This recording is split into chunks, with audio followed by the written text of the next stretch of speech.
Et on est parti pour regarder un petit peu où est-ce qu'on en est dans nos plans pour aujourd'hui, le 8 avril 2024. On va regarder où est-ce qu'on en est. Est-ce qu'on est toujours dans le sillage de nos plans qu'on a fait hier? Alors, pour le Nasdaq, on est à -14, pour le Dow Jones, on est à -13, et pour le VIX, on est à +2, ce qui indique une espèce de couverture de marché. Commence à se couvrir un peu au niveau des marchés, donc il y a un petit peu de stress, même si plus 2%, c'est pas pour le VIX, c'est pas énorme. On est sur le Dow Jones en dessous de la zone 61,8, du gros 61,8. En H4, on est sous les moyennes mobiles, et en H1, on est dans et sous les moyennes mobiles vertes qui sont plates.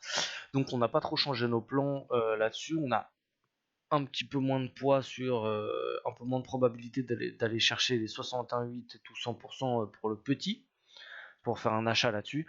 On a toujours le plan 38 900, 39 000 en achat sur cette zone-là, un achat sur setup de retournement, et pourquoi pas en cas de grosse cassure un petit peu plus franche, les 38 800, aller chercher les 38 500 en short. Pas la tenue vestimentaire, le short, hein, c'est le sens de l'opération, quoi. En ce qui concerne le Nasdaq, on est on est toujours dans cette espèce de gros range. On a le 61,8 qui nous fait toujours qui nous fait rebondir à chaque fois, qui correspond au bas de range. Alors là, la probabilité de faire un 61,8 ou 100% à l'achat, elle est un petit peu plus haute, même si va falloir qu'on casse franchement, et qu'on casse surtout l'ancien plus haut, les 18 400. Donc voilà, on est un peu dans les moyennes mobiles. Les moyennes mobiles 1 heure, elles sont complètement plates. En H4, on est un petit peu en dessous. Les moyennes mobiles qui, elles, sont rouges et un peu en tendance. En H1, on a déjà dit, hein, pour les moyennes mobiles, elles sont plates. Ça change pas trop du plan qu'on a eu finalement, mais c'est vrai que pour le coup, le petit 61,8 tout 100% à l'achat sur le Nasdaq, il est plus cohérent là tout de suite sur le Nasdaq que sur le Dow Jones. Donc on n'exclut pas de pouvoir payer, je pense à peu près, hein, que 90 points au-dessus, les moyennes mobiles 1 heure seront repassées vertes. On n'exclut pas toujours la zone des 18 050 pour un setup à l'achat, et dans le cas où on casse le gros 61,8 des 18 000 à peu près, et on pourrait rechercher les 17 600 en vendant. On jouerait en même temps le bas de range tout, la hauteur du range tout, la hauteur du range plus bas, quoi. Voilà, c'est comme ça qu'on travaille un range, hein. Hauteur du range plus bas, on irait même chercher encore un peu plus bas, qui est l'ancienne zone 17 500. Mais là, 17 600, ça nous fait les 100% de Fibo. Et sachant que le bas de range est quand même les 61,8, c'est quand même plutôt intéressant. Pour l'instant, on va pas shorter là tout de suite comme ça. Les moyennes mobiles, elles sont certes rouges mais plates. Et on a fait pratiquement -2, enfin -0,2 pardon, et là on a -0,05. Donc oui, ça vend, mais en même temps ça rachète. Donc on va faire attention, on va essayer d'être prudent.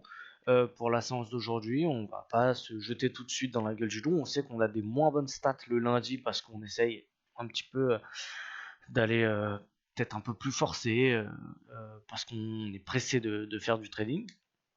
Sachant qu'en plus j'ai eu une semaine, là j'ai pas eu que le week-end où j'ai pas tradé, la semaine dernière non plus j'ai pas tradé.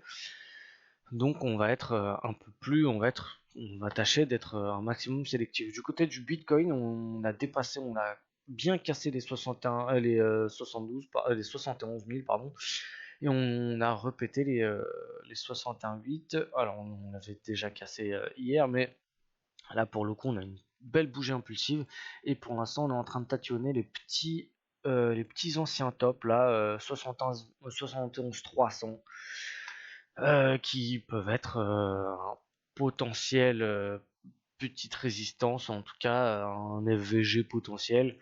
En tout cas, je l'ai fait remarquer un petit peu hier, c'est plutôt intéressant quand on a un gros marteau rouge comme ça. En tout cas, la dernière fois qu'on a eu un marteau rouge comme ça, on a une grosse bougie weekly qui a fait plus de 4000 points. La bougie weekly potentielle, si celle-ci arrivait, nous ferait arriver aux alentours des 73 000. Donc les anciens, les ATH quoi. Voilà. Alors, est-ce qu'on va s'arrêter tout pile dessus, on va dégueuler? Est-ce qu'on va tout casser? On va voir. En attendant, on a des altcoins qui sont un petit peu plus réservés. On a connu une dernière poussée, là, les derniers ATH là qu'on a vu au moment des 71 000, 72 000 et 73 500 un peu plus tard.